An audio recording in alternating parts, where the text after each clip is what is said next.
Hari ini kita mau ngebahas Stanley Ho, sang godfather dan raja perjudian yang memonopoli industri perjudian di Macau selama 40 tahun. Dia mempunyai 22 kasino di Macau, termasuk Grand Lisboa yang sangat terkenal itu. Grand Lisboa ini adalah bangunan tertinggi di Macau. Di dalamnya ada kasino sekaligus hotel dan restoran. Dia adalah salah satu orang terkaya di Asia selama beberapa dekade. Kekayaan pribadinya diperkirakan mencapai 50 miliar Hong Kong dolar. Ini sekitar 90 triliun rupiah kalau dikalikan dengan kurs hari ini. Stanley Ho meninggal pada tanggal 26 Mei 2020 yang lalu dengan meninggalkan warisan kekayaan yang besar bagi anak-anaknya. Yuk kita langsung bahas kisah hidupnya. Stanley Ho lahir di Hong Kong pada masa pemerintahan kolonial Inggris, tepatnya pada tanggal 25 November 1921. Dia lahir dengan nama Ho Hung Sun dan ia adalah keturunan Tionghoa, Belanda Yahudi, dan Inggris. Ia adalah anak ke-9 dari 13 bersaudara. Sebenarnya ia lahir dari keluarga kaya, tapi suatu hari saat ia berusia 13 tahun, bisnis ayahnya ini bangkrut. Sehingga ayahnya ini melarikan diri dan meninggalkan keluarganya tanpa uang sepeser pun. Jadi Stanley bertumbuh besar di Hong Kong dalam kemiskinan. Tidak lama kemudian terjadilah Perang Dunia Kedua. Tepatnya setelah serangan Jepang di Pearl Harbor pada tanggal 7 Desember 1941, Inggris dan Amerika menyatakan perang terhadap Jepang. Lalu tentara Jepang menyerang Hong Kong yang merupakan daerah koloni Inggris. Saat itu Stanley sudah berusia 21 tahun dan sedang menempuh pendidikan di Universitas Hong Kong. Tapi karena kondisi Hong Kong saat itu sangat gawat, maka paman buyutnya yang bernama Sir Robert Ho Tung yang sudah terlebih dahulu pindah ke Macau mengajak Stanley untuk pindah juga dan tinggal di sana. Macau ini merupakan daerah koloni Portugis dan termasuk ke dalam wilayah yang netral. Karena saat itu Portugis tidak memihak kubu manapun alias netral. Dan saat itu Macau dipimpin oleh seorang gubernur Portugis yang bernama Gabriel Mauricio Teixeira. Dan ada lagi satu tokoh penting Macau yang bernama Pedro José Lobo. Dia menjabat sebagai Direktur Biro Pusat Layanan Ekonomi Macau. Nah, bersama dengan Lobo ini, Stanley Ho akan menjadi orang yang sangat kaya. Saat itu, Jepang sudah menguasai laut dan pelabuhan di sekitar Macau, sehingga makanan dan kebutuhan lainnya menjadi sangat langka. Untuk mengatasi masalah ini, pemerintah Macau melakukan nasionalisasi terhadap semua bahan makanan di bisnis-bisnis dan toko-toko swasta Macau, lalu menyimpan semuanya di toko-toko pemerintah. Tapi solusi ini tidaklah berhasil, karena banyak orang, terutama pengungsi, tidak mampu membeli harga makanan yang semakin tinggi. Kondisi saat perang sangatlah sulit. Persediaan makanan menipis, inflasi meningkat, dan semakin banyaknya pengungsi dari China dan juga Eropa. Yang parahnya, penyelundupan dan pasar gelap juga semakin berkembang. Ini artinya Macau mau tidak mau harus bekerja sama dengan Jepang agar pasokan makanan dan barang-barang lainnya bisa tetap masuk ke Macau. Dengan kata lain, pemerintah Macau harus menyerahkan segala sesuatu yang bernilai kepada Jepang seperti misalnya kapal, meriam, dan peralatan komunikasi, dan sebagai gantinya Jepang memberikan pasokan makanan dan barang-barang yang dibutuhkan ke Macau. Untuk mengelola perdagangan antara pemerintah Macau dan Jepang ini, dibentuklah perusahaan kooperatif Makau yang disingkat sebagai CCM. Perusahaan ini dimiliki oleh pemerintah Makau, tentara Jepang, dan beberapa pengusaha kaya yang sebagian besar berasal dari Hong Kong, termasuk salah satunya Sir Robert Hotung, paman buyutnya Stanley Ho. Lalu Lobo meminta Sir Robert Hotung untuk mencari orang yang dapat dipercaya sebagai sekretaris perusahaan, dan Sir Robert merekomendasikan Stanley Ho. CCM menjadi institusi paling penting di Makau selama perang. Peran utamanya adalah untuk menjaga kondisi Makau tetap stabil secara ekonomi dengan mencukupi kebutuhan pangan. Selain itu, institusi ini harus menjaga hubungan baik dengan Jepang. Sebenarnya ini merupakan hal yang sangat berbahaya, karena Portugis sebagai pihak yang netral memutuskan bekerja sama dengan Jepang yang adalah musuh sekutu. Namun hal ini tidak bisa dihindari lagi, karena daerah sekitar Makau sudah dikuasai oleh Jepang, dan kalau tidak bekerja sama, maka Makau mungkin tidak bisa mendapatkan bahan pangan. Namun di sisi lain, dari bisnis inilah Stanley Ho, Sir Robert Hotung, dan Lobo menjadi semakin kaya. Karena selain bahan-bahan pangan, mereka juga berdagang barang-barang mewah sampai ke China. Sebagai sekretaris CCM, Stanley harus melakukan perjalanan rutin menggunakan kapal. Dia membawa barang-barang bayaran untuk Jepang dan menukarnya dengan bahan-bahan pangan, lalu membawanya kembali ke Makau. Pekerjaannya ini sangatlah beresiko karena ia harus berlayar menghindari geng-geng bajak laut yang dapat mengambil pasokan pangan yang dibawanya. Namun dari sinilah ia memperoleh kekayaan pertamanya. Dan setelah uangnya terkumpul pada tahun 1943, ia mendirikan perusahaan minyak tanah dan konstruksi. Setelah Perang Dunia Kedua, Stanley berhasil mengumpulkan 4 hal penting. Pertama, ia berhasil mempererat hubungan dengan Lobo, bos besar di Makau.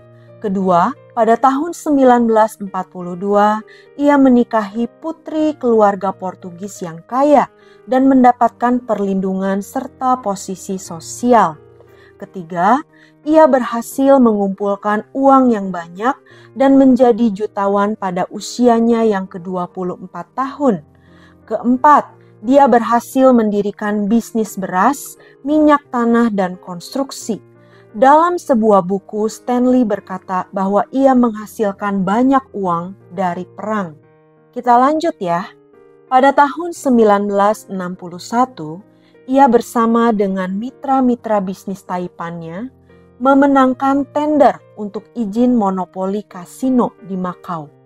Karena itu, akhirnya pada tahun 1962, ia mendirikan perusahaan STDM Holdings atau SJM Holdings, perusahaan yang memegang monopoli terhadap industri perjudian Makau. Dan tercatat ada 22 kasino di Makau yang dimiliki oleh perusahaan ini.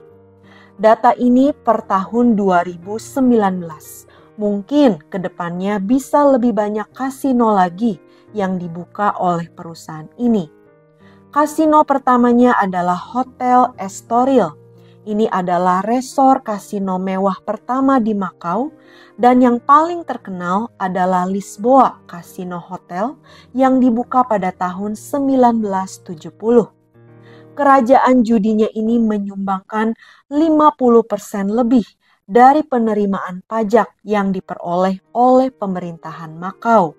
Stanley berhasil mengubah Makau dari daerah terpencil menjadi Las Vegasnya Asia, bahkan sampai-sampai mengalahkan bisnis perjudian di Las Vegas.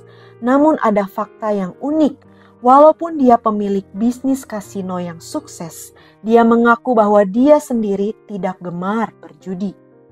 Masih di tahun yang sama, yaitu tahun 1970, Ia mendirikan perusahaan Suntak Holdings, perusahaan yang bergerak di bidang perhotelan, hiburan, pariwisata, pengiriman, properti, perbankan, transportasi udara, perkapalan, dan investasi lainnya. Dari sinilah bisnisnya terus berkembang ke berbagai bidang dan kekayaannya terus bertambah. Seperti misalnya, Suntak Holdings ini mempunyai anak perusahaan yang bernama Turbojet. Dan Turbojet ini menyediakan jet foil berkecepatan tinggi terbesar di dunia. Tujuannya adalah untuk mengangkut penumpang antara Hong Kong dan Macau. Jet foil itu seperti kapal feri. Bahkan ia mulai berekspansi keluar Macau dan Hong Kong juga. Seperti misalnya ia berinvestasi di daratan Tiongkok, Portugal, Korea Utara, Vietnam, Filipina, Mozambik, Indonesia, dan Timor Timur. Namun, monopoli kasino Stanley di Macau berakhir pada tahun 2002. Yaitu 2 tahun setelah China mendapatkan kembali kendali atas pulau tersebut dari Portugal. China kemudian memberikan izin kepada para pesaingnya, termasuk salah satunya Las Vegas Sands. Namun hal tersebut tidak berpengaruh pada bisnis kasinonya Stanley, karena pemerintah China mempercepat pertumbuhan Macau sebagai pusat permainan kasino terbesar di dunia. Macau memiliki lebih dari 40 kasino dan menjadi salah satu destinasi wisata populer di dunia. Bahkan sekarang tidak hanya melalui jalur air, pada tahun 2018 yang lalu, pemerintah China meresmikan jembatan terpanjang di dunia untuk menghubungkan Hong Kong dan Macau. Jembatan ini 20 kali lebih panjang dari jembatan Golden Gate San Francisco. Jadi sekarang Hong Kong dan Macau bisa ditempuh melalui jalur darat juga. Cuman sayangnya pada tahun 2019 seluruh dunia dilanda pandemi COVID yang menyebabkan industri pariwisata lumpuh. Namun luar biasanya pada tahun 2024 ini Macau menjadi negara nomor 10 terkaya di dunia berdasarkan pendapatan per kapitanya. Selama hidupnya Stanley mempunyai 4 istri. Jadi Stanley menyebut keempatnya sebagai istri meskipun hanya 2 dari mereka yang dinikahi secara resmi. Kita mulai dari istri pertamanya yang bernama Clementina Leitao. Clementina dikenal sebagai wanita tercantik di Macau dan ia berasal dari keluarga pengacara dan pejabat Portugis yang terpandang. Hal ini jugalah yang membantu Stanley memenangkan monopoli kasino pada tahun 1962. Stanley sangat mencintai Clementina dan ia mengejarnya dengan penuh gairah, menemuinya setiap hari setelah bekerja. Bahkan Stanley mengambil kelas bahasa Portugis di malam hari untuk Clementina. Akhirnya mereka menikah pada tahun 1942 dan dikaruniai 4 orang anak. Sayangnya putra mereka yang bernama Robert tewas dalam kecelakaan lalu lintas pada usia 33 tahun. Putri mereka Jane juga meninggal pada tahun 2014 pada usia 67 tahun setelah menderita penyakit pembuluh darah langka. Putri-putri mereka yang lebih muda yang bernama Angela dan Deborah masih hidup. Tapi baru-baru ini hubungan mereka berdua bermasalah karena hal perwalian keluarga. Clementina sendiri mengalami 2 kecelakaan mobil, yaitu pada tahun 1952 dan 1973. Kecelakaannya yang kedua membuatnya harus duduk di kursi roda dan membutuhkan perawatan khusus. Clementina meninggal pada tahun 2004 di usianya yang ke-80 tahun. Istri keduanya bernama Lucina Laam King Ying.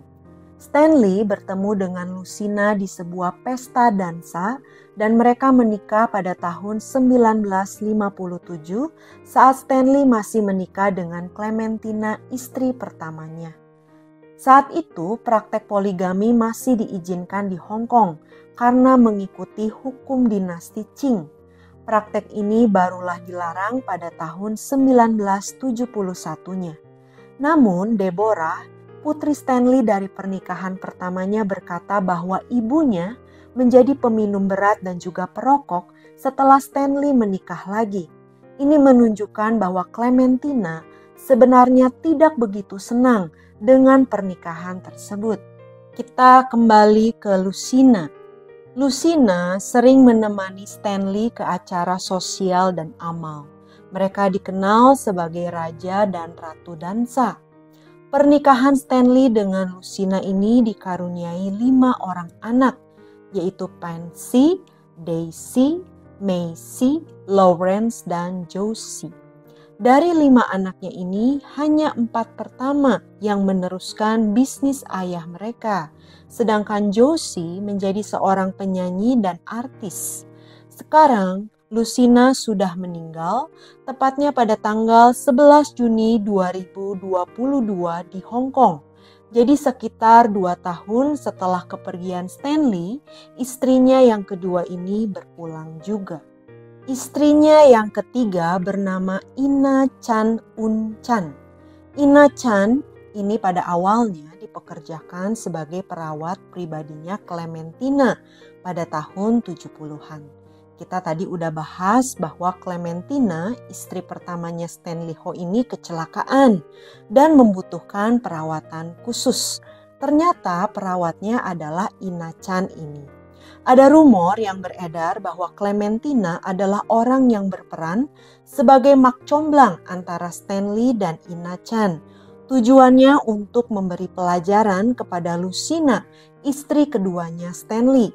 Jadi akhirnya Stanley dan Ina Chan menikah pada tahun 1977 dan dikaruniai 3 orang anak, yaitu Florinda, Laurinda, dan Orlando. Ina Chan sekarang menjadi pengusaha sukses, menjabat sebagai pimpinan perusahaan yang mengelola proyek investasi, real estate, retail, perhotelan, rekreasi, dan juga transportasi. Dan yang terakhir, istri keempatnya bernama Angela Leong On Kei. Pada awalnya, Angela ini adalah seorang instruktur tari di sebuah pesta dansa pribadi, di mana Stanley menjadi tamu kehormatan di pesta tersebut. Jadi Stanley ini memang hobi menari, seperti misalnya tango, cha-cha-cha, dan waltz. Mereka menikah pada tahun 1988 dan dikaruniai 4 orang anak, yaitu Sabrina, Arnaldo, Mario, dan Alice. Jadi total ada 16 anak dari 4 orang istri. Pada akhir Juli 2009, Stanley terjatuh di rumahnya akibat stroke, sehingga ia memerlukan operasi otak. Dia harus dirawat selama 7 bulan di Rumah Sakit Advent Hong Kong. Dan dari situ ia semakin jarang tampil di muka publik. Dalam masa 7 bulan perawatan itu, ia pernah tampil sekali di publik, yaitu pada tanggal 20 Desember 2009. Dan saat itu ia harus mengenakan kursi roda. Pada tanggal tersebut, ia harus melakukan perjalanan ke Makau untuk menemui Presiden Tiongkok Hu Jintao dalam rangka peringatan 10 tahun kembalinya Makau ke kedaulatan Tiongkok. Lalu Stanley keluar dari rumah sakit pada tanggal 6 Maret 2010 dan setelah itu ia selalu menggunakan kursi roda. Setelah serangan stroke pada tahun 2009 tersebut, kesehatan Stanley semakin memburuk sampai akhirnya ia pensiun pada tahun 2018.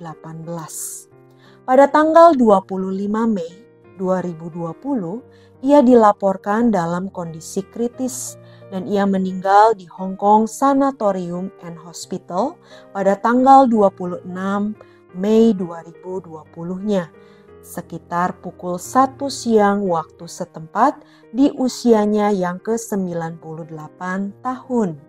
Setelah Stanley terkena serangan stroke di tahun 2009, sempat ada perebutan warisan di antara istri dan anak-anaknya ini, yaitu pada tahun 2011, sampai-sampai Stanley harus menempuh jalur hukum.